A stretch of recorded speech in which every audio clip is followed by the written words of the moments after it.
வணக்கம். வாழ்க வளமுடன். சமீபத்தில் ஒரு பதிவு படித்தேன் உங்களுக்காக. அது ஞானத்தை யாரிடம் கற்பது, இதுதான் தலைப்பு.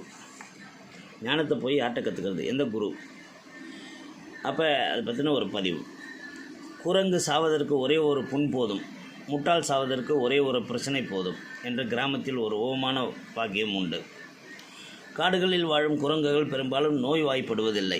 ஆனால் அவைகளுக்கு ஒரே ஒரு புண் வந்துவிட்டால் போதும், அதை நோண்டி நோண்டி நோண்டி நோண்டி பெரிதாக்கி தன்னை தானே அழித்து கொள்ளும். அதே போலத்தான் மனித வாழ்க்கையில் ஏற்படும் பிரச்சனைகள் மனதிற்குள் போட்டு நோண்டி நோண்டி நோண்டி அதை பெரிதாக்கி அவங்க வாழ்க்கையை கெடுத்துக்கொள்கிறாங்க.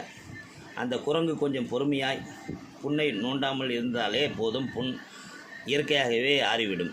இதை குரங்குக்கு சொன்னாலும் புரியாது, அது புண்ணை நோண்டுவதை நிறுத்தப் போவதில்லை. ஆனால் மனிதன் புரிந்து கொள்ள முடியும்.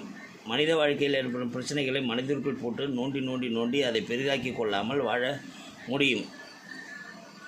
மனித மனம் வெறும் மனம் மட்டுமே, மனித மனம் குரங்கு அல்ல. இதை புரிந்து கொள்ளத்தான் ஞான உதயம். இந்த புரிதல் எப்போதும் இயற்கையில் எதிர்பாராத தருணங்களில் நடந்து கொண்டே தான் இருக்கிறது.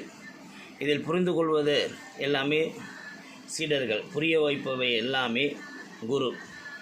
இந்த மொத்த நிகழ்வும் ஆன்மீகம் எனப்படுகிறது, அவ்வளவுதான். அதாவது வாழ்க்கையை நம்ம புரிந்து கொள்ளும் எல்லா நிகழ்வுகளும் சீடர்களாக பாவிக்கப்படும், புரிய வைக்கும் எல்லா நிகழ்வுகளும் குருவாக பாவிக்கப்படும். இதுதான் ஆன்மீகம்னு சொல்கிறோம். தத்தாத்திரேயர் என்னும் அவதூதர் காட்டில் சுற்றி கொண்டிருந்த போது ஒரு நாட்டின் மன்னனை சந்தித்தார். தத்தாத்திரேயர் மிக மகிழ்ச்சியாக இருந்ததை கண்ட அரசன் அவரது மகிழ்ச்சிக்கான காரணத்தையும் அவரது குரு யார் என்பதையும் கேட்டான்.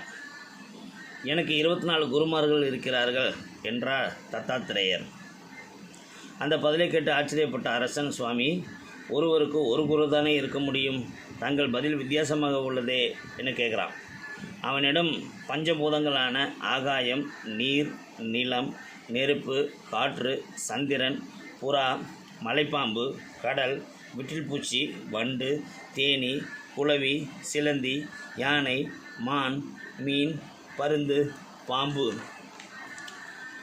ஆகியவையும், நாட்டியக்காரி பிங்களா, ஒரு குழந்தை, ஒரு பணிப்பெண், அம்பு தயாரிப்பவன், சூரியன் ஆகியோரும் என் குருக்கள் ஆவார்கள் என்றார் அந்த தத்தாத்திரேயர்.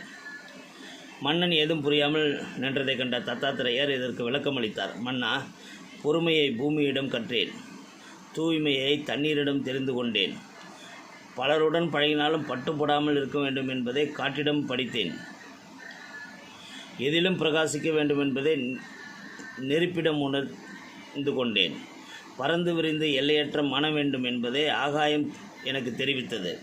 ஒரே சூரியன் இருந்தாலும் பல குடங்களில் உள்ள அந்த தண்ணீரில் பிரதிபலிப்பது போல மெய்ப்பொருள் ஒன்றாக இருந்தாலும் மனம் பலவாறு சிந்திப்பதை உணர்ந்தேன்.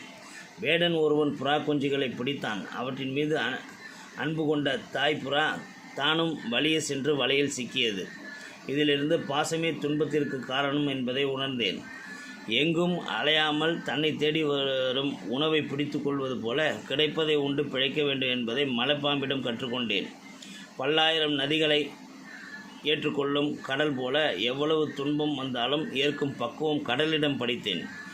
பார்வையை சிதறவிடாமல் ஒரே இடத்தில் மனதை செலுத்துவது விட்டில் பூச்சி கற்றுத்தந்தது. எல்லாவற்றையும் மறந்து மகிழ்ச்சியாய் இருப்பதை தாயிடம் பால் குடிக்கும் குழந்தையிடம் கற்றேன். பணிப்பெண் ஒருத்தி அரிசி புடைக்கும் போது வளையல்கள் உரசி ஒளி எழுப்பின. 2 வளையல்களில் ஒன்றை அவள் கழற்றியதும் ஒளி அடங்கியது. இதிலிருந்து 2 பேர் இருந்தாலும் தேவையற்ற விவாதம் ஏற்படும் என்பதை புரிந்து கொண்டு தனிமை மிக சிறந்தது என்ற முடிவுக்கு வந்தேன். பொருட்களால்